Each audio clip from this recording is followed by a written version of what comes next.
ஒரு ஆசீர்வாதம், சகலத்தையும் திருப்பி கொள்ளுகிற ஒரு ஆசீர்வாதம். தேவனுடைய ராஜ்யத்தில் சகலம் என்ன செய்யுதுங்க, திரும்பி நமக்கு வருகிறது, வரும். ஆமென். அப்போ அது எப்படி வரும், எந்த விதத்தில் வரும், எந்த மாதிரி வரும், காரியம் மிக முக்கியம். பாருங்க,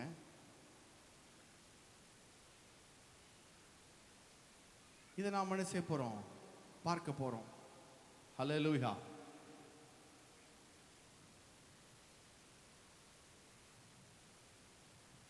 தேவனுடைய ராஜ்யத்தில் ஒரு மனுஷன் சகலத்தையும் திருப்பி கொள்ளுகிற ஒரு ஆசீர்வாதத்துக்குள் போக வேண்டும். நாம் பார்க்கிறோம், 1 சாமுவேல் புஸ்தகத்தில் பார்க்கிறோம், தாவீது ஜெபித்தான், அவன் சகலத்தையும் திருப்பி கொள்ளுண்டு கர்த்தர் சொல்கிறார், அவன் சகலத்தையும் திருப்பி கொண்டான். ஆனால் இந்த புதிய உடன்படிக்கையிலே சகல ஆசீர்வாதத்தையும் திருப்பி கொள்ளுகிறதான ஒரு 5 விதமான காரியம் இருக்குது. 5 விதமான காரியம் இருக்கிறது.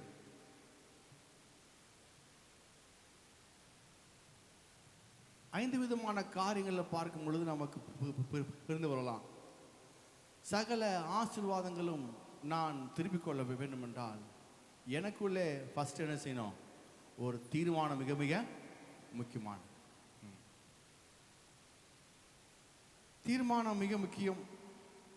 தீர்மானம் இல்லாவிட்டால் எந்த ஒரு காரியத்துக்கும் எந்த ஒரு சம்பவமும் நமக்கு என்ன செய்யாது, நிறைவேறாது.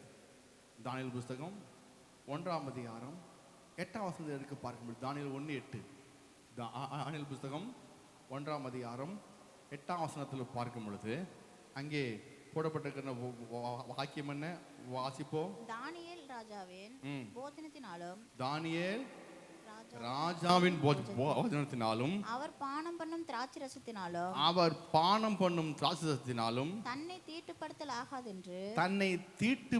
ஆகாதென்று, தன் இருதயத்தில் தீர்மானம் பண்ணிக்கொண்டு, தன் இருதயத்தில் தீர்மானம் பண்ணி. சொல்லுங்க, அவன் என்ன பண்ணா, ஃபர்ஸ்ட் தீர்மானம் பண்ணா. சொல்லுங்க, தீர்மானம் பண்ணுங்க. நீங்க ஃபர்ஸ்ட் நான் இப்படி தான் வாழுவேன், இப்படி தான் இருப்பேன் அப்படிங்கிற ஒரு தீர்மானம் எனக்குள் நான் செய்யும் பொழுது, தீர்மானம் பண்ணும் பொழுது எப்படிங்க தீர்மானம். ஆமாம், சிலவங்களாம் தீர்மானம் பண்ண மாட்டாங்க பாருங்க, எதுக்கும் ஒரு தீர்மானம் இருக்காது. ஏன்னா அவங்க தீர்மானம் பண்ணி பண்ணி அந்த தீர்மானத்தில் அவங்க ஜெயிக்கல, அது தோத்து போயிடுறாங்க. ஏன், தீர்மானம் நீங்கள் செய்யும் பொழுது அங்கே அடுத்த ஒரு காரியத்தை நீங்கள் பார்க்கலாம். தீர்மானம் பண்ணபடினால தான் வசனம், அடுத்த வசனம் போட்டிருக்கு 9ஆம் வசனத்துல, தேவன் தானியேலுக்கு பிரதானிகளின் தலைவனிடத்தில்,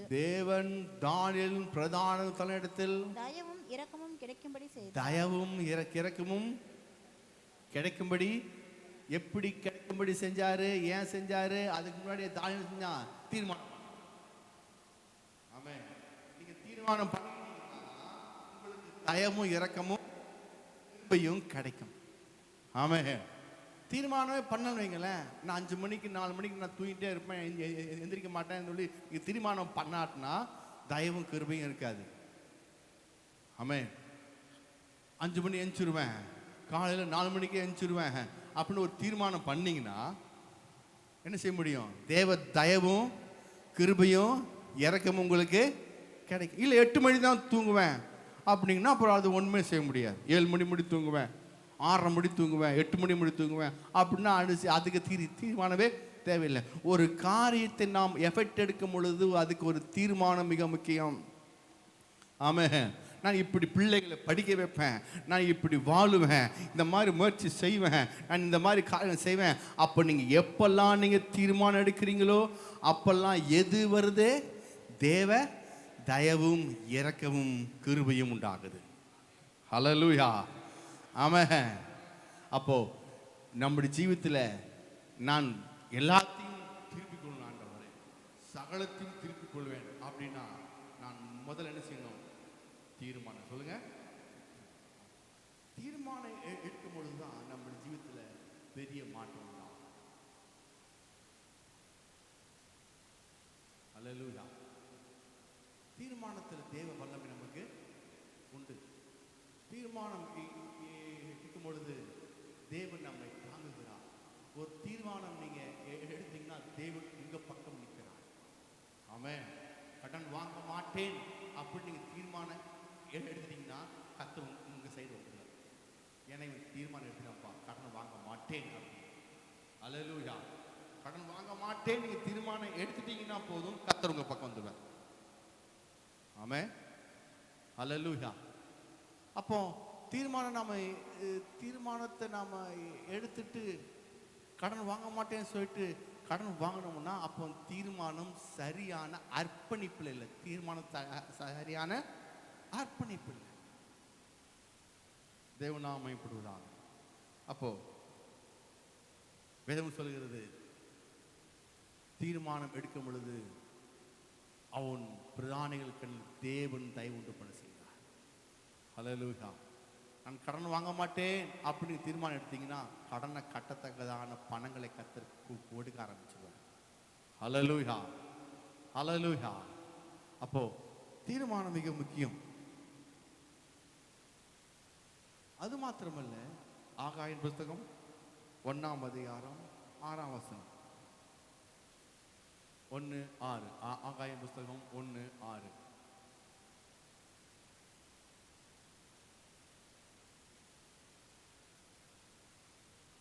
வாசிங்க.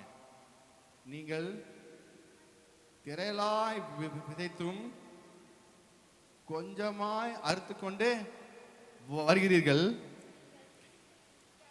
நீங்கள் புசித்தும் திருப்தியாகவில்லை, குடித்தும் பரிபூர்ணம் அடையவில்லை. இங்க போட்டு நீங்கள் திரளாய் விதைத்தும் கொஞ்சமாய் இருக்கிறீங்க. ரொம்ப நாள் பயங்கரமா வேலை செய்றீங்க, இரவும் பகலும் பாடுபடுறீங்க. ஆனால் இன்கம் பார்த்தீங்கன்னா சம்பளம் வருமானம் ரொம்ப கம்மியாக இருக்குது. சரிங்களா? நீங்கள் எல்லாமே செஞ்சு பார்க்குறீங்க, அது பண்ணுறேன் இது பண்ணுறேன், அது எல்லாம் செஞ்சு பார்த்துன்னு செய்யல, திருப்தி ஆகிறது இல்லை. எப்படிங்க திருப்தி ஆகிறது இல்லை? இதை செய்கிறேன் அது செய்கிறேன், அப்படி பண்ணுறேன் இப்படி பண்ணுறேன், எல்லாம் பண்ணி என் வாழ்க்கையில் ஒரு திருப்தி இல்லை. சரிங்களா? குடித்தும் திருப்தியாகவில்லை, புசித்தும் குடித்தும் பரிபூர்ணம் அடையவில்லை. என்ன பண்ணாலும் எனக்கு ஒரு பரிபூர்ணமான ஒரு காலத்துக்கு நான் போகவில்லை. நீங்கள் எல்லாமே பண்ணியும் சரிங்களா எதுவுமே ஆகலை. ஏன்னா பொத்தலான பையில என்ன செய்வீங்க? போடுகிறவனாய் அதை சம்பாதிக்கணும். நீங்க சம்பாதிப்பதெல்லாம் என்ன இருக்குது? இங்கேயோ ஒரு ஓட்டை இருக்குது, அந்த ஓட்டைக்குள்ள போயிருது. ஓட்டைக்குள்ள போயிடும். சொல்றாரு, இப்போ நீங்க தீர்மானம் பண்றீங்க, எல்லாம் பண்றீங்க, எல்லாம் ஓட்டைக்குள்ள போயிருதுப்பா. நீங்க பாடுபது பார்த்தா பயங்கரமா ஒர்க்கு செஞ்ச பார்த்தா அல்லும் பகலும் வேலை செஞ்சு பார்த்தா இன்னத்துக்கு ஒரு 2-3 வீடை கட்டி 4 தோட்டத்தை வாங்கி பெரிய ஒரு காரியம் செஞ்சிருக்கணும். ஆனா அப்படி இல்லை. ஏன்னா மேல சொல்றார், இப்போதும் சேலும் கத்த சொல்லுகிறார் 5ஆம் வசனம், உங்கள் வழிகளை சிந்தித்து பாருங்கள். உங்கள் ஆமா கொஞ்சம் சிந்தித்து பாருங்க. ஏன் இப்படி இருக்குது? சிந்தனை செய். எப்படிங்க? ஆமா கொஞ்சம் சிந்தித்து பாருங்க. ஏன் இப்படி பண்றேன்? ஏன் இப்படி ஆச்சு? என்ன காரணம்? என் ஜெபத்தில் ஏதாச்சும் மாற்றம் உண்டாகணுமா? என் வாழ்க்கையில் ஏதாச்சும் மாற்றம் உண்டாகணுமா? அப்படின்னா அப்போ சகலத்தையும் நாம் திருப்பிக் கொள்ளத்தக்கதான காரியம் எதில்? சிந்தனை செய். சொல்லுங்க, சிந்தித்து பாருங்க. சொல்லுங்க. ஆமா நம்ம சிந்திக்கிறதே இல்லை பாருங்க. அப்போ இதெல்லாம் எனக்கு உண்டாகணும் அப்படின்னா 5 விதமான காரியம் இருக்குது. First power of question. சொல்லுங்க, பவர் ஆஃப் கொஸ்டின். ஆமா, பவர் ஆஃப் கொஸ்டின். ரெண்டாவது அடுத்த ஸ்லைடு பவர் ஆஃப் வேர்டு. சொல்லுங்க, பவர் ஆஃப் வேர்ட். நீங்க எப்படி கேள்வி கேட்குறீங்க, எப்படி கேள்வி கேட்குறீங்க மிக முக்கியம். Power of question. எல்லாமே கேள்வி கேட்கணும். பாருங்க, ஆண்டவர்கிட்ட ஆண்டவர் மத்தேயு, மார்க், லூக்கா, யோவான் பார்த்தீங்கன்னா 307 கேள்வி கேட்டிருக்காரு. எத்தனை கேள்வி கேட்டிருக்காரு? ஆமாம், ஆண்டவர் பரிசேயர் செய்கிற பார்த்து எத்தனை கேள்வி கேட்டிருக்காரு? 307 கேள்வி கேட்டிருக்காரு. ஆண்டவர்கிட்ட இவங்க கேட்டாங்க, மக்கள் கேட்ட கேள்வி தெரியுமா? 183 கேள்வி. எப்படிங்க? 183 கேள்வி மக்கள் ஆண்டோட கேட்டாங்க. ஹல்லேலூயா. சரிங்களா? இதில் மிக முக்கியமானது ஆண்டவர் சொன்னார் பாருங்க. எப்படிங்க? ஆண்டவர் அவங்க கேட்ட கேள்விக்கு பதில் சொன்னார் தெரியுமா? எத்தனை கேள்வி பதில் சொன்னார்? 3 கேள்விக்கு பதில் சொன்னார். எப்படிங்க? ஆண்டவர் கேட்டது 3 கேள்விக்கு, அவங்க மக்கள் கேட்டதுக்கு 3 கேள்வி பதிலே சொல்லியிருக்காரு. ஹல்லேலூயா. ஆமென். பவர் ஆஃப் சொல்லுங்க. ஆமாம், அவங்க எப்படி இஸ்ரவேல் ஜனங்கள் எப்படி வளர்க்கப்பட்டாங்க? அவங்க யாருமே ஸ்கூல் கிடையாது அங்கெல்லாம். ஹல்லேலூயா. இஸ்ரேலில் யாருக்கும் ஸ்கூலுக்கு போக மாட்டாங்க. அவங்க போதெல்லாமே தேவாலயம் தான். சொல்லுங்கள், தேவாலயம் தான் போவாங்க. தேவாலயத்தில் போய் மத்தேயு மார்க் ஆதியாகமம் யாத்திரை என்னாகும் உபாகம் இந்த 5 அதிகாரம் இருக்கு இல்லைங்க, அதான் தோரா அப்படிம்பாங்க. அதை அவங்க என்ன செய்வாங்க? 5 முதல்ல மனப்பாடம் செய்வாங்க. சொல்லுங்க. மத்தேயும் மத்தேயுன்னு வரும் பாருங்க. ஆதியாகும், யாத்ராகும், லேவியாகும், என்னாகும், உபாகம் 5 அவங்க ஃபிங்கர் டிப்பில் இருக்கும். ஹல்லேலூயா. அதுதான் அவங்களுக்கு ஸ்கூலே கிடையாது. ஆனால் உலகத்திலே அதிகமாய் கின்னஸ் சாதனை படித்தது அந்த தேசம்தான். அதிகமாக கின்னஸ் ரெக்கார்ட் பண்ணது எதுங்க? இப்பவும் அதான். அது பிரேக் பண்ண யாருமே இல்லை. படிப்பெல்லாம் ஸ்கூல்லாம் கிடையாது. இதுதான் தேவாலயத்துக்கு போக வேண்டியது. ஆதியாகும், யாத்ராகும், லேவியாகும், என்னாகும், உபாகும், இந்த 5 ஆகும் படிக்க வேண்டியது, மனப்பாடம் பண்ண வேண்டியது, அது சொல்ல வேண்டிய காரியங்கள் பிரமாணம் எல்லாத்தையும் கை கொள்ள வேண்டியது. இதுதான் அவங்க வேலை. இதில் தான் ஞானம் அவங்களுக்கு என்ன பெரிய காரியம் கர்த்தர் அவங்களுக்கு சொல்லிக் கொடுப்பார். அவங்க படிப்பெல்லாம் வேற மாதிரி இருக்கும், அவங்க பேச்சே வேற மாதிரி இருக்கும். அவங்க கொஸ்டின் கேட்டாங்கன்னா எப்படி கேட்பாங்க? அவங்க கேட்குற கொஸ்டின் ஆன்சர்லாம் எப்படி இருக்குன்னா, நாம் என்ன சொல்லுவோம்? 4 பெருக்கல் 4, 4 கூட்டல் 4ன்னு சொல்லுவோம். 4 + 4னா நாம் 8ன்னு சொல்லுவோம். அவங்ககிட்ட போய் 4 + 4 எவ்வளோன்னு கேட்டால் அவன் ஒரு கேள்வி கேட்பான். 16 - 8 அப்படிமா. 16 - 8 அல்லது 32 - 24. 32 - 24. அப்போனா இவன் கேட்குற ஆளுக்கு என்ன செய்யணும்? 8ன்னு தெரியும்.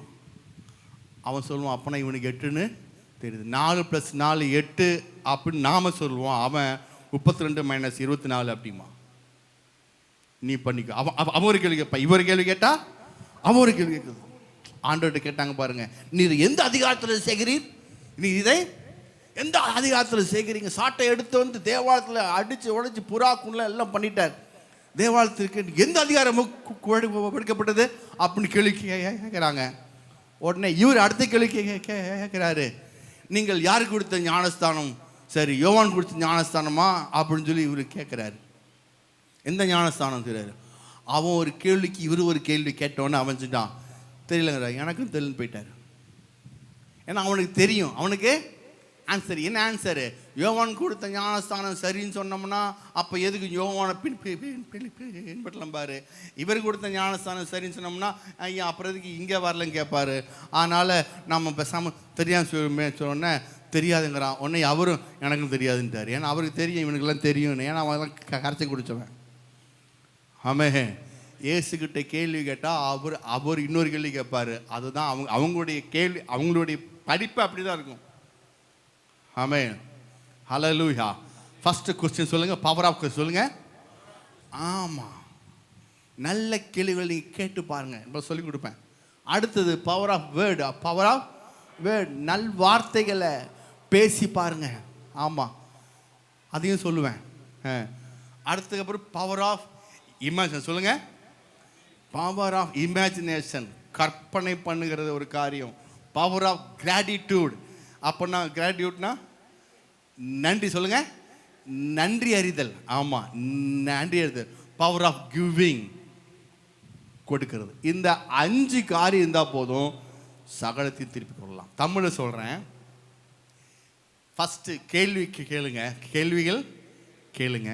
ரெண்டாவது, நல் வார்த்தைகளை பேச ஆரம்பிங்க.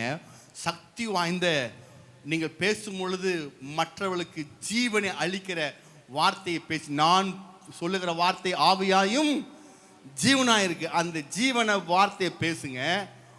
மூணாவது காரியம், நீங்கள் ஜெபத்தில் உட்காந்து என்ன செய்யுங்க, நீங்கள் கற்பனை பண்ணீங்க, நினச்சி பாருங்க. அதை நினச்சி உங்களுக்கு என்னென்ன தேவையோ அது எல்லாம் நீங்கள் பெற்றுக்கொண்டது போல உங்களுடைய மனதில் நினைத்து கொண்டு வாயில் துதிங்க, அந்நிய பாஷை பேசுங்க, ஸ்தோத்திரம் பண்ணுங்க, அதை கற்பனை பண்ணுங்க. நாலாவது, நன்றி சொல்லுங்க. எப்படிங்க? நன்றி சொல்லிட்டே இருங்க. ஆண்டவரே, குடும்பத்துக்காய் நன்றி, மனைவிக்காய் நன்றி, பிள்ளைக்காய் நன்றி, சபைக்காய் நன்றி, நல்ல தேசத்துக்காய் நன்றி, கர்த்தருடைய உம்முடைய சேவைக்காய் நன்றி அப்படின்னு எது எடுத்தாலும் நன்றி சொல்லுங்க. சாப்பாட்டுக்கு நன்றி, வண்டிக்கு நன்றி. கர்த்தாவே, இந்த 3 மாதம் முழுதும் எங்களுக்கு இந்த வாடகை கொடுக்கும்படி கொடுத்த நல்ல கிருபைக்காய் நன்றி, எல்லா டியும் கட்டும்படி கொடுத்த கிருபைக்காய் நன்றி. அப்படி நன்றி சொல்லு. அடுத்தது,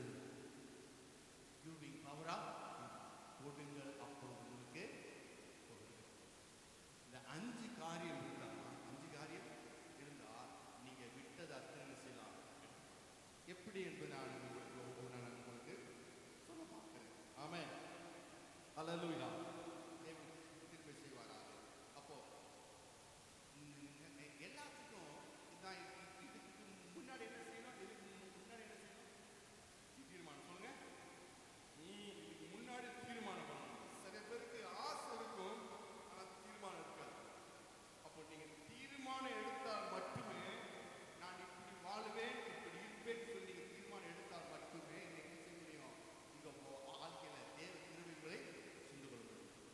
பிரசங்கி சொல்லுகிறார் 7ஆம் அதிகாரம் 14ஆம் வசனம். பிரசங்கி 7:14.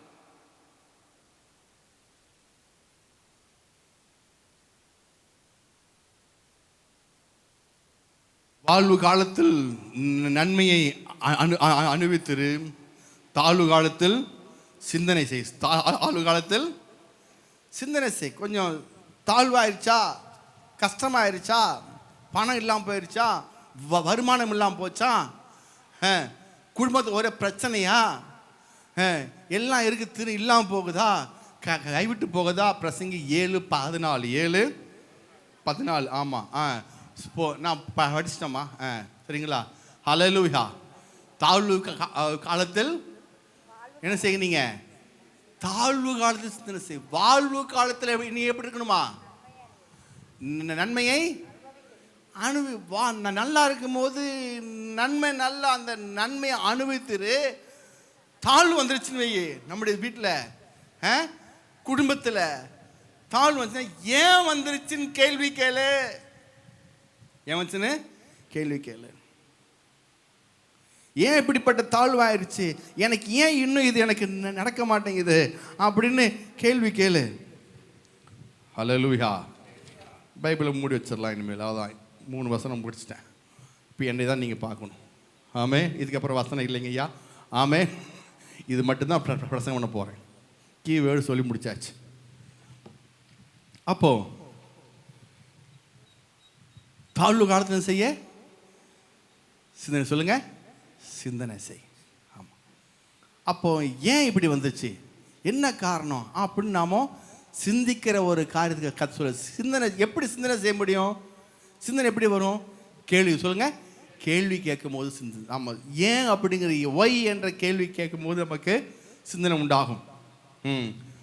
5W1H. இதுக்கு ஃபார்முலா என்ன? 5W1H. ஆமாம். 5W1H அப்படின்னா என்ன?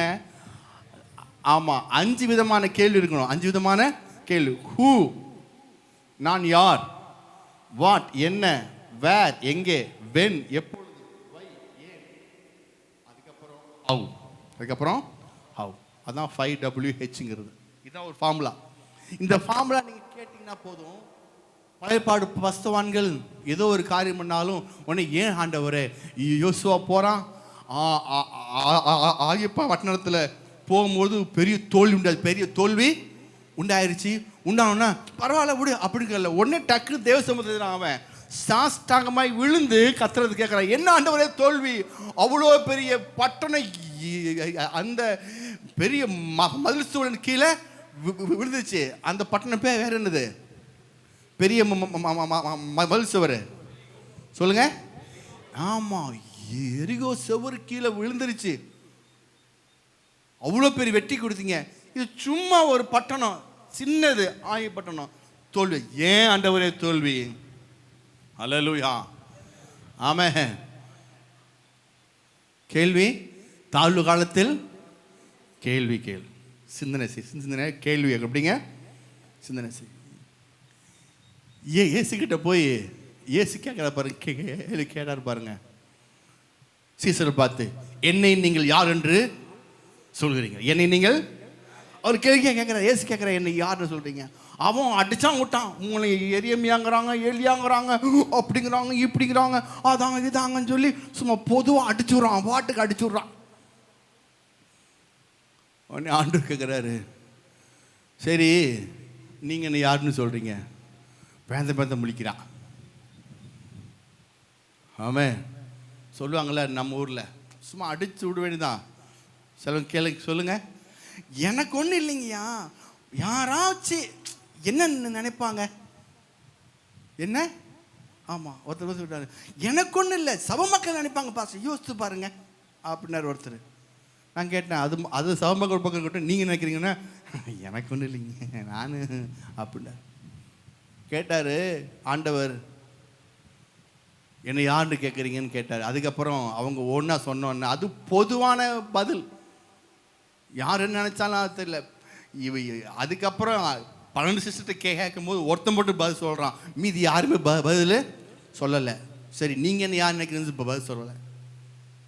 நம்ம வீட்டையும் சொல்லி பாருங்கள், வீட்டிலே அப்படி தான், குடும்பத்தில் புருஷன் மனைக்கிட்ட பாருங்கள், 2 பேருமே எனக்கு ஒன்றும் பிரச்சனை இல்லைங்க, மற்றவங்க அப்படி சொல்லுவாங்கன்னு சொல்கிறேன், மற்றவங்க பேசுவாங்கன்னு நினைக்கிறேன், எனக்கு ஒன்றும் இல்லைங்க அப்படிமா. சரி நீ என்ன செய்யணும் கேட்டால் அப்புறம் பேசாமல் போயிடுவாங்க.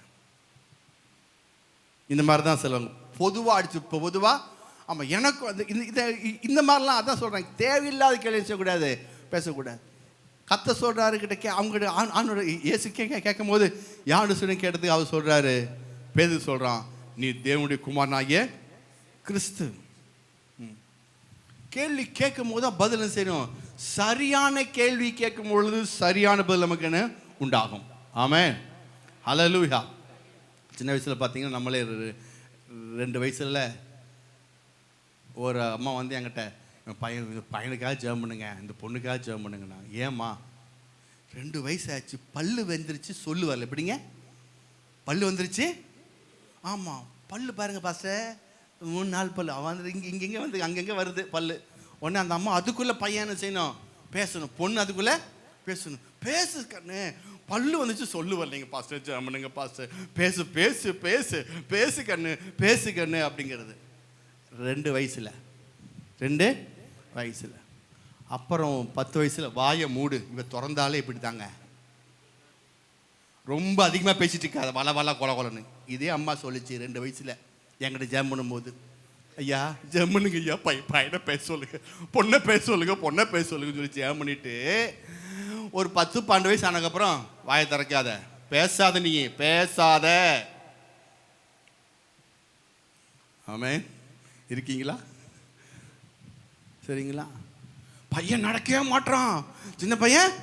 அவனுக்கு மூணுசக்கர கால் வாங்கி வா வா வா வா நட வா வா வா எல்லாம் பிறகு இல்லை கைத்துருங்க, வரான் அப்படியே நடந்து வரான்.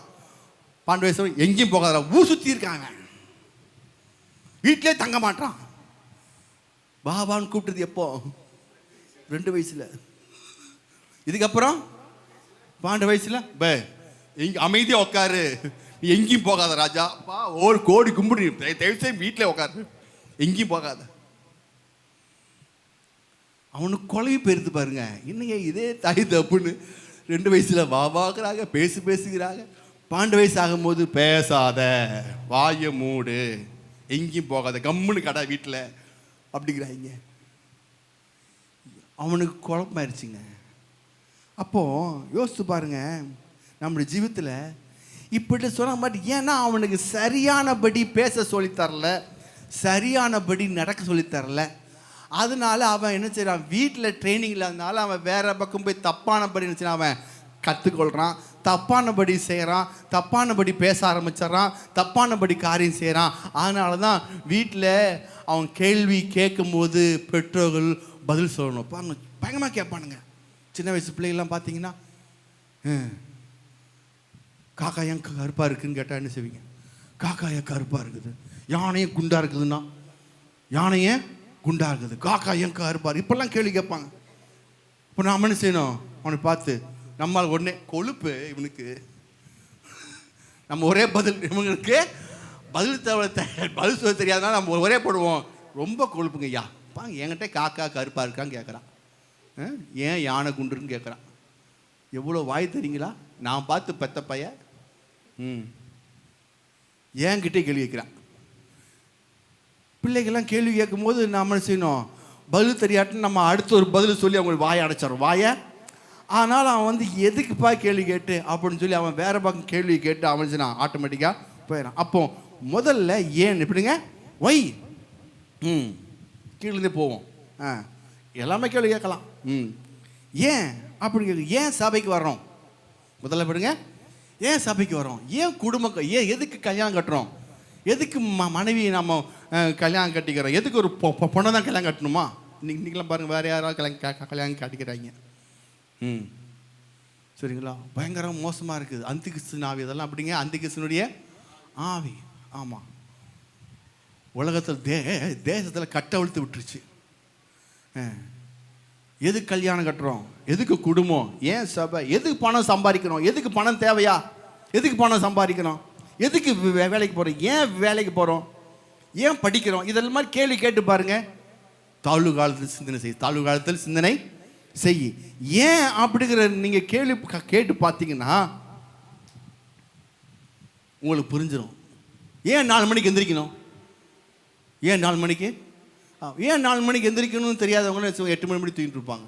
ஏன்னா அவங்களுக்கு நோக்கமே தெரியல, ஏன் எந்திரிக்கணும் அவங்களுக்கு. ஆமாம், நோக்கம் தெரியல. யோசித்து பாருங்கள், காலையில் அமெரிக்கா போகணும், 4 மணிக்கு ஃப்ளைட் இருக்குன்னு வைங்களேன், நீங்கள் என்ன செய்வீங்க, தூங்கிட்டு இருப்பீங்களா? 4 மணிக்கு ஃப்ளைட் அப்படின்னா நீங்கள் என்ன செய்வீங்க, ஈரோடாக இருந்தால் கோயம்புத்தூரில் ஃப்ளைட்னா என்ன செய்வீங்க, நீங்கள் இங்கேருந்து 2 மணிக்கே வண்டி ஏறிவீங்க. 2 மணியா, 1 மணிக்கு நம்மளால் ஏறிடுவான். 1 மணிக்கு ஏறி 1 to 2 3 மணி போய் சேர்ந்து உள்ளுக்குள்ளே போய் செக்இன் பண்ணும்போது, அங்கே நான் துபாய் போகும்போது காலையில் ஃப்ளைட்டு, நைட்டு 12 மணிக்கு கூட்டு போயிட்டாங்க, நம்மளைய 8 மணிக்கு கூட்டு போயிட்டாங்க சாப்பிட வச்சு, வாங்க பாஸ்டர் அப்படின்னு. எப்போ ஃப்ளைட்டு இப்படிதான்னு கேட்டேன், காலையில் 3 மணிக்கு, நைட்டு 8 மணிக்கு கூப்பிட்டு வந்துட்டீங்க. அப்படி தாங்க ஐயா. அப்போ தான் ஃபஸ்ட்டு போகிறேன் ஃப்ளைட்டுக்கு. இங்கே லோக்கலில் போயிருக்கேன், இங்கேருந்து சென்னைக்கு போயிருக்கேன். ஆமாம், அதெல்லாம் ஈஸி. ஆனால் அங்கே போகும்போது இப்படி குரூப்பாக கூப்பிட்டு போகிறாங்களே எல்லாத்தையும், எல்லா பாஸ்டர்ஸையும். பிலிவர்ஸ் எல்லாம் ஈஸியாக மேய்ச்சிடலாம், வாங்கினா வாங்க. பாஸ்டர் அப்படி இல்லை, நீங்கள் பாஸ்டர் மட்டும் என்ன செய்ய முடியாது, தெய்வ ஒளிக்காரர்கள் மட்டும் பயங்கரமாக இருப்பாங்க. தேவதாசர்கள், அடியார்கள், பிதாக்கள், போதக பிதாக்களை கூட்டு போகிறது பெரிய காரியம். ஆமென். அவங்களுக்கு ஊழியம் பண்ணுறது, அவங்களுக்கு பிரசங்கம் பண்ணுறதுங்கிறது மாபெரும் காரியம். அல்லேலூயா, பிரைஸ் தி லார்ட். இதில் வேற என்னை பிஷப் ஆக்கிட்டாங்க வேற. ஆமென். என்னைய பிஷப் ஆக்கிட்டு 24 சபை என் கையில் எடுக்கப்பட்டிருக்கு. எத்தனை சபை? ஆமாம், குரூப்பில் போட்டு நீங்கள் தான் ஐயா, நீங்கள் தான் பார்த்துக்கணும், நாங்கள் பெரியவங்கெல்லாம் சேர்ந்து முடிவு பண்ணிட்டோம் அப்படின்னு. எல்லா டக்குன்னு ஃபோன் பண்ணி நான் எல்லாத்தையும் குரூப்பில் போட்டேன். நீங்கள் எல்லா பாஸ்டர்ஸ் என்ன செய்யுங்க, தயவுசெய்து உங்கள் ஃபோன் நம்பரு, எந்த ஊருன்னு பார்த்தா நம்பியூர் கோபியாக வந்துட்டுருக்கு எல்லாம். ஆமே, ஒரு 10 பாஸ்டர் நம்பியூர் கோபி வந்துட்டுருக்காங்க. எல்லாத்துக்கும் நம்பியூர் கோபியா அப்படின்னு ஃபோன் பண்ணி பேசுகிறேன். அப்புறம் 10 பாஸ்டர் ஹலிபாளையம். லோக்கல் பாஸ்டர் பார்த்தா லோக்கல் ஒரு 2-3 தான் இருக்காங்க. ஆமே, பாருங்க, நான் ஜெபிச்சுட்டே இருந்தேன், ஆண்டவரே இதெல்லாம் சேரு முடி ஞானங்களுக்கு வேணும் ஆண்டவரே. நோக்கம் அப்படிங்க, நோக்கம். ஏன் கால் எந்திரிக்கணும் அப்படின்னு அவனுக்கு நோக்கம் காட்டி தான், அமெரிக்கா போகணும் நோக்கம் காட்டி தான் அவன் சீக்கிரம் எந்திரிக்க முடியும். அதனால நோக்கிலாட்டம் என்ன செய்ய முடியும், அவங்க படுத்து தூங்கிடுவாங்க. ஏன் எழுமணும் காலையில், ஏன் எழுமணுங்கிறது ராத்திரியே நீங்கள் நாளை காலையில் எந்திரிச்சு என்னென்ன செஞ்சு சொல்லி பேப்பரில் எழுதி வச்சிட்டிங்கன்னா உங்களுக்கு செல்லில் அலாரம் தேவையே இல்லை. தன்னை போல் வந்துடும், தன்னை போல். ஆமாம், எந்திரிச்சிருவீங்க. Praise the Lord. ஏன் வாழ்கிறோம், ஏன் வாழ்கிறோம், எதுக்காக வாழ்கிறோம், ஏன் வாழ்கிறோம் அப்படின்னு கேட்டு பாருங்க. ஏன் வாழ்கிறோன்னு தெரியாதனால தான் அவங்க எதுக்கோ வாழ்கிறாங்க, எதுக்கோ வாழ்கிறாங்க. ஆமாம், சண்டை போடுறதுக்கு வாழ்கிறாங்க, பழனி பேசுறதுக்கு வாழ்கிறாங்க. சரிங்களா? எதுக்கோ அவங்க என்ன செய்கிறாங்க, வாழ ஆரம்பிக்கிறாங்க. ஏன் வாழ்கிறோங்கிற அவங்களுக்கு தெரியாதனால. ஹல்லேலூயா. அப்போது நம்முடைய ஜீவித்தில் ஏன் வாழ்கிறோம், எதுக்காக வாழ்கிறோம், என்ன செய்கிறோங்கிற ஒரு காரியம் நமக்கு மிக முக்கியமானது. இந்த மாதிரி கேள்வி கேட்டால் தான் நம்முடைய ஜீவித்தில் நாம் சிந்தனை செய்ய முடியும். இயேசுகிட்ட கேள்வி கேட்டாங்க பாருங்க, தாவீது குமாரனே எனக்கு இறங்கும், தாவீது குமாரனே எனக்கு இறங்கும் அப்படி சொல்லும் போது என்ன ஆச்சுன்னா, இவர் வந்து என்ன செஞ்சாரு, சரி ரைட்டு நான் என்ன செய்கிறேன் அப்படியா டக்குன்னு ஒன்று என்ன செய்யல, அவர் போய் கீழே செய்யலை. இவர் கேட்டார், நான் உனக்கு என்ன செய்வேன், நான் உனக்கு என்ன செய்ய, அடுத்த கேள்வி இவர் கேட்குறார். ஏன்னா அவன் ஏதாச்சும் வேற பிளான் வச்சுருந்தானா, ஆனால் டக்குன்னு இவர் கேள்வி, இவர் எப்பொழுதும் ஒரு கேள்வி கேட்டு தான் உள்ளுக்குள்ளே என்ட்ராகிறார். ஏன்னா நீங்கள் கேள்வி கேட்டாதான் சிந்தனையை அறிந்து கொள்ள முடியும். ஹூ ஐ ஆம், நான் யார் அப்படிங்கிற கேள்வி நீங்கள் கேட்டாதான் உங்கள் ஜீவித்தில் எதுவுமே சம்பாதிக்க முடியும். உலகத்திலே மிகவும் ரொம்ப ஈஸியான எது தெரியுங்களா, பணம் சம்பாதிப்பது. சொல்லுங்க, பணம். உலகத்திலே மிக மிக ரொம்ப ஈஸியான மெத்தடு பணம் சம்பாதிப்பது. ஆமாம். ஆனால் நமக்கு அது ரொம்ப கஷ்டமாக்கி வச்சிட்டாங்க. ஏன்? நான் நன்றாக இருக்கிறதுக்கு நான் என்னவாக மாற வேண்டும், அந்த கேள்வி உங்களுக்கு. நான் நன்றாக இருப்பதற்கு நான் என்னவாக மாற வேண்டும். சிலதெல்லாம் இருக்காது, சில இங்கே தான் இருக்குது, டைம் இல்லை. காலையில் வந்து டக்கு டக்குன்னு இது மட்டும் போட சொல்லிட்டோம்.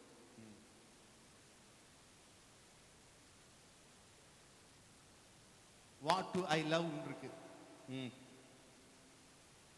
வாட் டு ஐ, நான் சாரி எதை அதிகமாய் நேசிக்கிறேன், நான் எதை அதிகமாய் நேசிக்கிறேன். உங்களுக்கு பிடித்ததை செய்தால் நீங்கள் ஈஸியாக பணக்காராக முடியும்.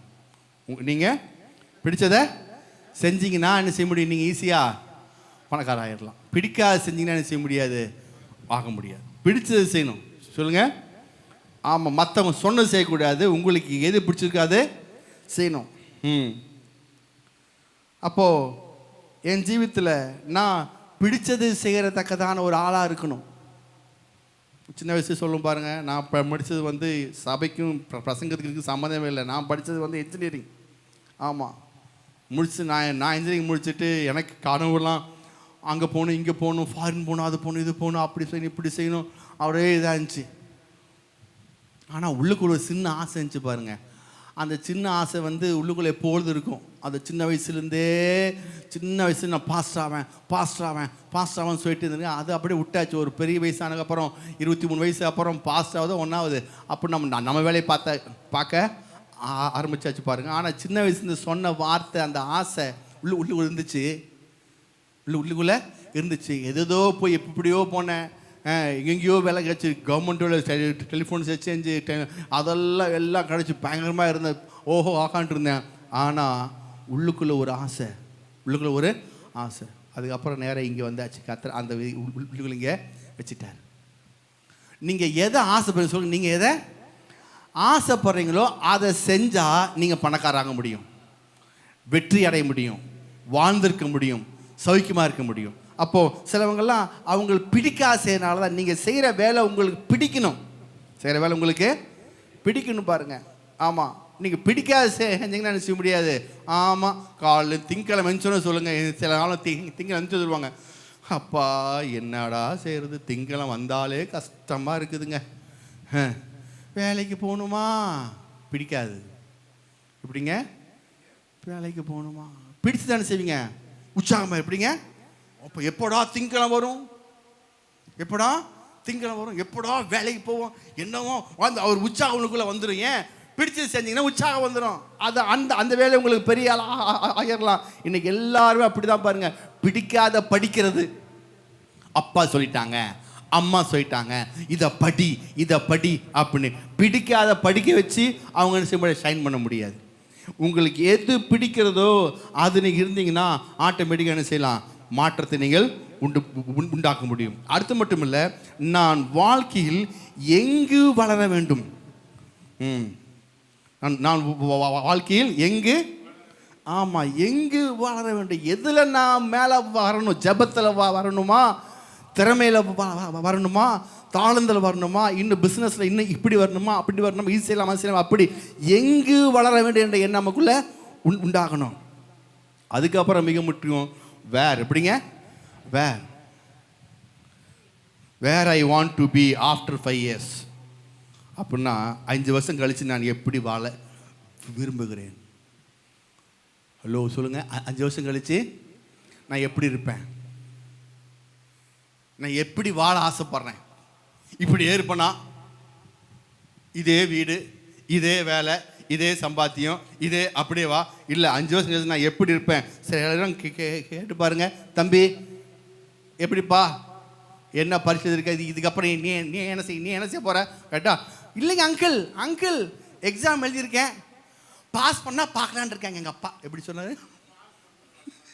பாஸ் பண்ணால் பார்க்கலாம். ஏன்? அவன் வாழ்க்கையில் அவனுக்கு ஒரு நோக்கம் கிடையாது. அவனுக்கு ஒரு நான் இப்படி ஆவேன் அப்படி ஆவன் நோக்கம் கிடையாது.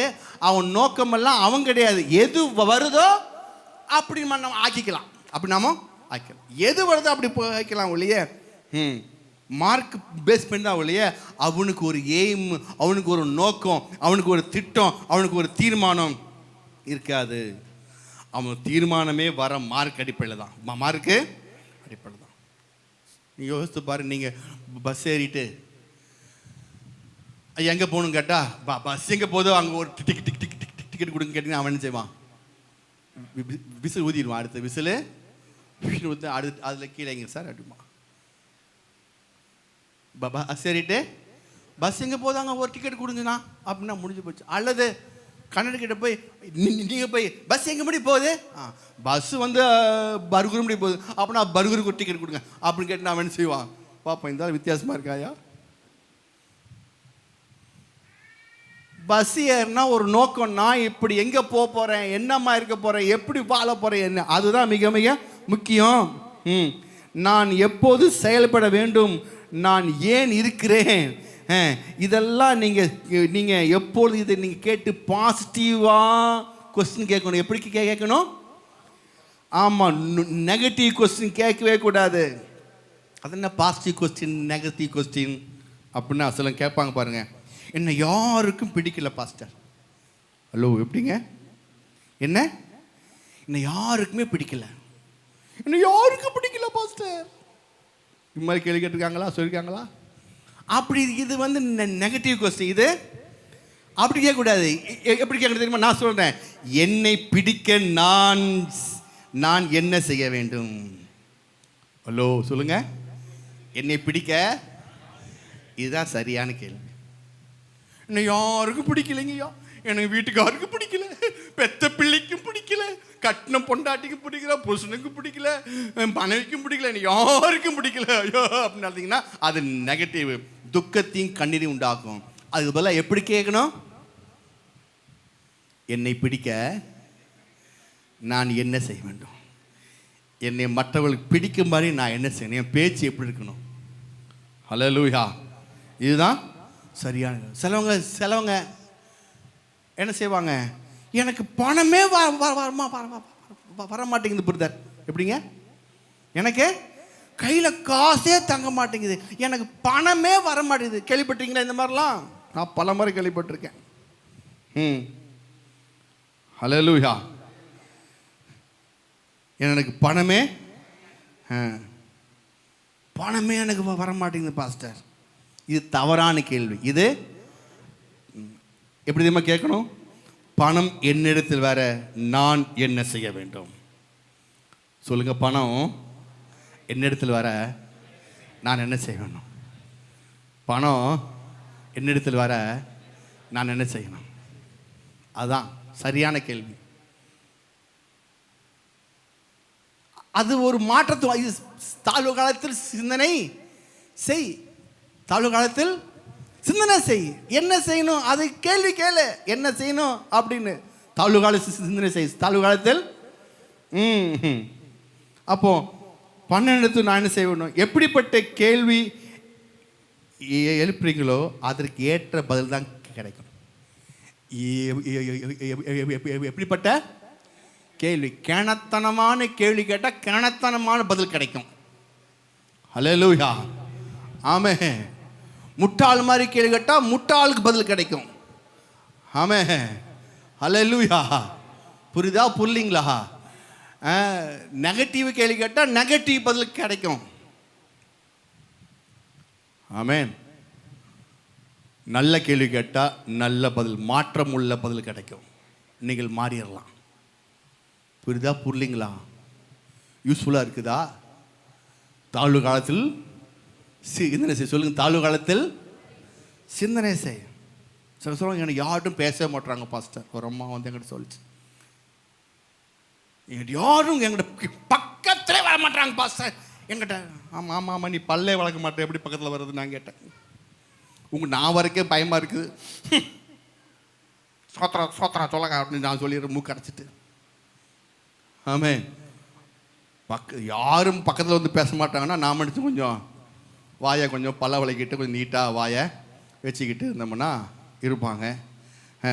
அப்போது யாரும் என்கிட்ட பேச மாட்டாங்கன்னா நான் சொன்னேன், மற்றவர்கள் என்னிடத்தில் பேச நான் என்ன செய்ய வேண்டும்? அப்படி கேளுங்க. மற்றவங்க என்கிட்ட பேசணுன்னா நான் என்ன செய்யணும்? சரிங்களா? நான் என்ன செய்யணும் நீங்கள் பாருங்க. மற்றவங்க என்கிட்ட பேசணும்னா நான் என்ன செய்யணும்? மற்றவங்க பாசிக்க நான் என்ன செய்யணும்? மற்றவங்க பாசிக்க நான் என்ன செய்யணும்? சத்தமாக சொல்லுங்கள்.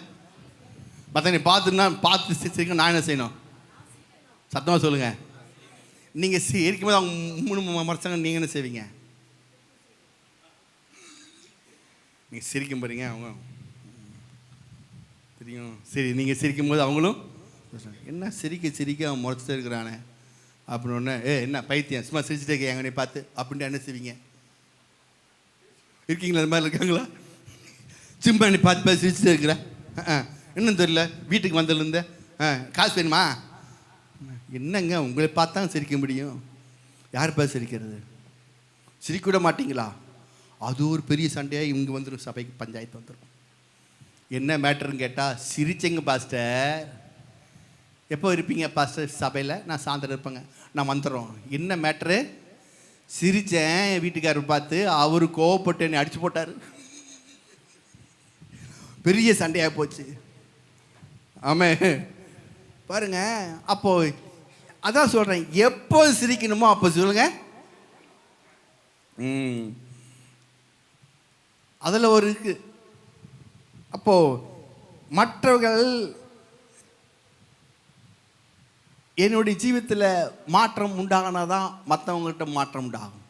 Change your question, change your life அப்படின்னு இருக்கு. எப்படிங்க? Change your question, change your life. ஆமாம், அதான் பணத்தை குறித்து, குடும்பத்தை குறித்து, வேலை குறித்து சிந்தனை செஞ்சீங்கன்னா, நீங்கள் கேள்வி கேட்டிங்கன்னா நிச்சயம் என்ன செய்யும்? உங்கள் ஜீவிதத்தில் மாற்றம் உண்டாகும். நான் இப்போது செய்கிற காரியத்தை செய்து கொண்டிருந்தால், நான் இப்போது செய்கிற காரியத்தை செய்து கொண்டிருந்தால் நான் வாழ்க்கையில் அடைய வேண்டிய லக்கை நான் அடைய முடியுமான்னு கேளுங்க. இப்போ செஞ்சுட்டு இருக்கிறதே நீங்கள் செஞ்சுட்டு இருந்தீங்கன்னா நீங்கள் என்ன செய்வோம்? மேலே வர முடியுமா? 6 மணிக்கே எழுந்திரிக்கன்னு வைங்களேன். 6 மணிக்கே எழுந்திருந்தீங்கன்னா நீங்கள் மேலே வந்துட முடியுமா? நீங்களே கேட்டுக்கலாம். சரிங்களா? நான் ஜெபிக்காமே இருந்தேன்னா மேலே வந்துடுவோம்னா, நான் எந்த காரியம் செய்ய, நான் இப்பொழுது எப்படி இருக்கிறீங்களோ அது அது உங்களுக்கு தெரியும். நீங்கள் இப்போது செய்கிற காரியத்தை செய்து கொண்டிருந்தால் நீங்கள் மேலே வர முடியுமா? வாழ்க்கையில் உருப்பட முடியுமா? என் வாழ்க்கையில் சாதிக்க முடியுமா? நான் இஷ்டப்பட்டதை அடைய முடியுமா? நான் எதை விரும்புகிறேனோ அதை நான் பெற்றுக்கொள்ள முடியுமா? நான் இப்பொழுது இருக்கிற பிரகாரமாகவே இருந்தா அப்படி கேள்வி கேட்டிங்கன்னா மாற ஆரம்பிச்சிருவீங்க. அல்லேலூயா, ஆமென். புரியுதா புரியலைங்களா? ஆமென். ஹல்லேலூயா. அப்போ என்ன பண்ணிட்டாங்க நம்ம கிறிஸ்தவத்தில், உன் இஷ்டம் உன் விருப்பம் எல்லாம் நிறைவேறும்னா கர்த்தர் தான். நீங்கள் செய்யுங்கப்பா. நம்ம இருக்க பாருங்க, நம்ம கிட்ட ஒரு சபையில் ஒரு ஆட்கள் எப்போ தான் நீங்கள் செய்யுங்கப்பா. ஏன் நாங்கள் நீங்கள் என்ன செய்வீங்க? நாங்கள் வேலைக்கு போய்ட்டுருப்போம், நீங்கள் செய்யுங்கப்பா, நீங்கள் செய்யுங்கப்பா, நீங்கள் செய்யுங்கப்பா. அப்புறம் என்ன செய்ய மாட்டேன்னு சொல்கிறாரா? எல்லாரும் என்ன செய்வாங்க? ஆட்டோமேட்டிக்காக எல்லாம் கர்த்தர் செய்வாருங்க. ஏங்க தலை எழுத்துங்க, மேல் இருக்கவன் என்ன தலையில் எழுதிட்டானோ அதுபடி தான் வாழ முடியும். அதான் நீங்கள் செய்யுங்கப்பான்னு ஜெபம். நீங்கள் செய்யணுப்பான்னு என்ன ஜெபம்? இந்துக்கள் பண்ணுகிற ஜெபம், இயேசுவை அறியாத மக்கள் பண்ணுற ஜெபம். கடவுள் பார்த்துக்குவார், எல்லாம் கடவுள் செய்யணும், எல்லாம் கடவுள் செய்வார், எல்லாம் கடவுள் பண்ணுவார். உன் இஷ்டம் எதுவுமே இங்கே ஆகாது. அவசியம் தான் உனக்கு நடக்கும். ராஜா நீ இஷ்டத்துக்கெல்லாம் ஆடாத, அவர் இஷ்டம் தான் உனக்கு நடக்கும். ஆமாம், ஆட்டுக்கு வாழ ஆண்டு வச்சுருக்கான், அளந்து வச்சுருக்கான்ல. அப்படிலாம் பேசி பேசி நமக்கு என்னன்னா, நீங்கள் இப்படி வாழ்கிற வார்த்தை யாருடைய வாழ்க்கை? அவர் போட்ட பிச்சை டாடி அப்படின்னு சொல்லி நீங்கள் இருக்கிற வாழ்க்கை அவர் கொடுத்து நீங்கள் நினச்சிருக்கீங்க. இல்லை, அவர் கேட்குறாரு. சங்கீதம் 20:4, அவர் உன் மன விருப்பத்தின் தந்தரளி உன் ஆலோசனை எல்லாம். அப்போ அவர் சொல்கிறாரு, இல்லை நான் உன்னுடைய விருப்பத்தை நிறைவேற்றப்ப நான் இங்கே பரலோகத்தில் உட்காந்துருக்கேங்கிறார். அல்லேலூயா. அப்போ அவர் விருப்பம்தான் நிறைவேறும், அவர் இஷ்டம்தான் நிறைவேறும், அவர் தான் எல்லாமே. அப்படி இல்லை, உங்கள் விருப்பம்தான் நிறைவேறும்படி அவர் வாஞ்சிக்கிறார். அல்லேலூயா. ஆமென். உங்கள் இஷ்டத்தை, உங்கள் விருப்பத்தை, நீங்கள் எப்படி வாழணுங்கிற எண்ணங்களை, நான் உங்களுடைய பிள்ளைகள் வாழ்வு எப்படி இருக்கணும், உங்களுடைய ஜீவியம் எப்படி இருக்கணும், பிஸ்னஸ் எப்படி இருக்கணும், சபை எப்படி இருக்கணும், ஊழியம் எப்படி இருக்கணும், இந்த வாழ்வை நீங்கள் எதை இஷ்டப்பட்டு விரும்புகிறீங்களோ அந்த விருப்பத்தை தந்தருளும்படி அவர் காத்து கொண்டிருக்கிறார். ஹல்லேலூயா. ஒன்றும் இல்லாத, சொல்லுங்க, ஒன்றும் இல்லாதது நம்மை உண்டாக்கினவர். ஆண்டவர் என்ன செய்தாருங்க?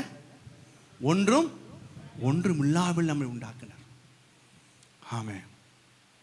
ஒண்ணுமே இல்லை, நம்மை உண்டாக்கிட்டார். ஏன் அப்படி உண்டாக்கினாரு? ஏன் அப்படி உண்டாக்கினாரு? போட்டிருக்கு, நாம் என்ன செய்யணும்? மனுஷனை உண்டாக்குவோமாக, நமது சாயலாக நமது ரூபத்தின்படியே மனிதனை உண்டாக்குவோம். முதல்ல இருந்தாங்க அவங்க இமேஜினேஷன் பண்ணாங்க. அந்த இது போடும், பவர் ஆஃப் இமேஜ். சொல்லுங்க, பவர் ஆஃப். ஆமாம், இது நான் அதுக்கு அப்பமே சொல்லி கொடுப்பேன். இப்போதைக்கு லைட்டாக டச் பண்ணுறேன். ஆண்டவர் முதல்ல நம்மை உண்டாக்கும் போது இமேஜின் பண்ணுறார். இமேஜின் பண்ணுறார். நமது சாயலாக நமது ரூபத்தின்படியே மனுஷனை உண்டாக்குவோமாக அப்படின்னு அவங்க ஆவியில் ஒரு இமேஜினேஷன் வருது பாருங்க. அதுக்கப்புறம் தான் பூமியில் மண்ணை எடுத்து செஞ்சு நாசில் ஊதினார். எடுத்தோன்னே செய்யல, எடுத்தோன்னே அவர் செஞ்சது இமேஜினேஷன் தான். நான் சொல்கிறேன், அவர் நம்மை ஏன் அப்படி செஞ்சாரு, ஏன் அப்படி பண்ணாரு? நாமளும் இல்லாததிலிருந்து அவர் உண்டாக்குனது போல உங்களுக்கும் எனக்கும் இல்லாதே விழுந்து ஒன்றுமே இல்லாமல் இருந்து உருவாக்குற சக்தியை நமக்கு அவர் கொடுத்திருக்கிறார். ஹல்லேலூயா. அவர் எப்படி ஒன்றுமே இல்லாமல் உண்டாக்குனாரோ அப்படியே உங்களையும் என்னையும் அவரை பார்த்து நானும் அப்படி தான் படைக்கப்பட்டிருக்கேன். ஒன்றுமே இல்லையா, என்னால் உருவாக்க முடியும், என்னால் உருவாக்க முடியும். எப்படி? அப்படிப்பட்ட வல்லமையை, ஆவியானவருடைய பலனை எனக்கு அவர் கொடுத்திருக்கிறார். ஹல்லேலூயா. புரியுதுங்களா? இதுதான் இந்த சக்தி பேர் தான் இமேஜினேஷன். சொல்லுங்க, இமேஜினேஷன். என் ஜீவித்தில் ஆண்டவரை, என் வாழ்க்கையில் இதெல்லாம் நான் செய்யணும். கற்றுக்கொண்டால் தாழ்வு காலத்தில் சிந்தனை செய்ய. சொல்லுங்கள், தாழ்வு காலத்தில். ஆமாம், எப்படி சிந்தனை செய்யணும், என்ன மாதிரி பண்ணணும்? நல் சொல்லுங்கள், நல் சிந்தனை செய்யணும். நெகட்டிவ் இல்லாதபடி பாசிட்டிவான சிந்தனை செய்யணும். என்னுடைய கொஸ்டினை, என்னுடைய கேள்வியெல்லாம் எப்படி இருக்கணும்? என்னை உங்களை அவர் ஒன்றும் இல்லாதிலிருந்து தெரிஞ்சிட அவர் உண்டாக்கிட்டார். ஒன்றும் இல்லாமல் இருந்து அவர் என்னை உங்களையும் உண்டாக்கி இருக்கிறார். எடுத்து ஹல்லேலூயா. அப்போ ஒன்றும் இல்லாமல் உண்டாகி இருக்காருன்னா என்னையும் உங்களையும் எப்படி உண்டாக்குனாரோ அதே போல் அவர் சாயலாக அவர் ரூபத்தின்படி உண்டாக்கிட்டார்னா, அப்போ ஏன் அவர் மாதிரி உண்டாக்கியிருக்காருன்னா, நீங்களும் நானும் ஒன்றுமே இல்லையா, கையில் காசு இல்லையா, பணம் இல்லையா, பொருள் இல்லையா, எதுவுமே இல்லையா, சிந்தனை செஞ்சுட்டாருங்க. எப்படிங்க? கேள்வி கேட்டுட்டு நான் எப்படி மாற வேண்டும், நான் எப்படி மாற வேண்டும், நான் எப்படி மாறணும், நான் இன்னும் எப்படி மாறணுங்கிற காரியத்தை நீங்கள் முயற்சி பண்ணி அதை கற்பனை பண்ணி நீங்கள் மாறினா எப்படி இருப்பீங்க, நீங்கள் மாறினா எப்படி இருப்பீங்க, உங்கள் குடும்பம் எப்படி இருக்கும், உங்கள் பிஸ்னஸ் எப்படி இருக்கும், உங்களுடைய பிள்ளைகள் வாழ்வு எப்படி இருக்கும், அதை நீங்கள் சிந்தனை பண்ணிட்டீங்கன்னா, கற்பனை பண்ணிட்டீங்கன்னா கையில் கிடச்சிரும், கையில் கிடச்சிரும். அதுக்கு உண்டான ஐடியா கிடச்சிரும். நமது சாயலாக நமது ரூபத்தின்படி மனுஷனை உண்டாக்குவாக சொல்லி அவர் பிளான் பண்ணக்கு அப்புறம் தான் யோசித்தார் எப்படி உண்டாக்கலாம், என்ன மாதிரி உண்டாக்கலான்னு அவருக்கு பதில் கிடச்சிச்சு. அந்த பதில் தான் மண்ணுன்னு எடுத்தார். எப்படிங்க? மண்ணான். ஏன் ஒரு ஸ்டீல்னு எடுக்கலாம்ல? நம்மளெல்லாம் தங்க கம்பி மாதிரி ஒரு தங்கத்தில் எடுத்து உண்டாக்கலாம்ல? தங்கமே போட தேவையில்ல பாருங்க. எல்லாம் தங்கமும் உண்டாக்கிட்டா நமக்கு தங்கமே போட தேவையில்லை பாருங்க. அப்போ சரியானபடி எப்படி உண்டாக்கணுங்கிறத அவர் இமேஜின் பண்ணார். அந்த இமேஜின் ஒன்றை கரெக்டாக மண்ணை எடுத்தார். நான் சொல்லுகிறேன், நீங்களும் ஒன்றும் இல்லாமல் இருந்து உருவாக்கத்தக்கதான சக்தியை கர்த்தர் உங்களுக்குள்ள வைத்திருக்கிறார். எது இருக்குதோ இல்லையோ அதை பற்றி கவலைப்படாதீங்க. உங்களால் புதுசாக எல்லாத்தையும் உருவாக்க முடியும். உங்களால் எல்லாத்தையும் சந்தோஷமான குடும்பத்தை உருவாக்க முடியும், நல்ல பிள்ளைகளை உருவாக்க முடியும், உங்களுடைய நல்ல வருமானத்தை நீங்கள் உருவாக்க முடியும். உங்களால் உருவாக்க முடியும் என்பதை அவர் காட்டி வைத்திருக்கிறார். அதுதான் நம்மளுக்குள்ள வேத வார்த்தை. வார்த்தையின்படி சொல்லுங்க, வார்த்தையின்படி நீங்கள் செஞ்சீங்கன்னா இந்த வார்த்தை இல்லாதவர்களை இருக்கிற போல அழைக்கிற தேவன் ஆட்டோமேட்டிக்கா இந்த வார்த்தை ஒரு பெரிய ஒரு காரியத்தை நமக்கு உருவாக்கி கொடுத்துரும். ஹல்லேலூயா, ஹல்லேலூயா. இன்னிலிருந்து நீங்கள் என்ன செய்ய போகிறீங்க? நான் எப்படி மாறணும், நான் எப்படி என்னுடைய ஜீவிதத்தில் எப்படி மாறணும், நான் இது மாதிரி கேள்வி நீங்கள் கேட்டுக்கொள்றீங்க. சரிங்களா? அடுத்த வாரம் இல்லை, அதுக்கு அடுத்த வாரம் நான் செய்து நான் இதை உங்களுக்கு தொடர்ந்து சொல்லித்த போகிறேன். இப்போ தான் ஃபஸ்ட்டு பார்த்துருக்கேன், பவர் ஆஃப் கொஸ்டின் பார்த்துருக்கோம். இன்னும் 5 காரியம் இருக்குது. இதே சுத்தமான அதை நான் உங்களுக்கு சொல்லித்தரேன். முடிஞ்சால் சாயந்தரம் தான் கூட இது சாயந்தரத்தை எடுத்து நோவா முடிச்சுன்னா அதை எடுத்துட்டு நான் சாயந்தரம் கொடுத்து உங்களுக்கு யூடியூப்பில் போகிறேன். நீங்கள் செய்யுங்க, பார்த்து பயன்படுங்க. எல்லாம் எஞ்சின்னு போமா, சமயம் ஆயிடுச்சு, மணி 9 ஆயிடுச்சு.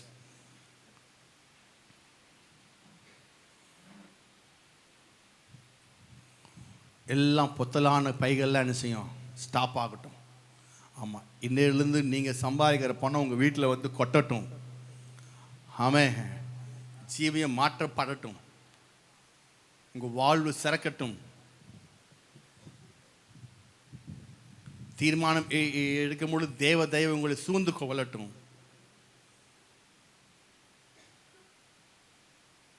ஜெப விஷயத்தில், வேத வாசிப்பில், குடும்ப விஷயத்தில், கத்தர்க்காய் நிற்பதில் ஒரு தீர்மானம் நீங்கள் எடுக்கும் பொழுது தேவ கிருபை சூழ்ந்துக்கணும். கத்தனுக்கு சோத்திரம் பண்ணுவோமாக.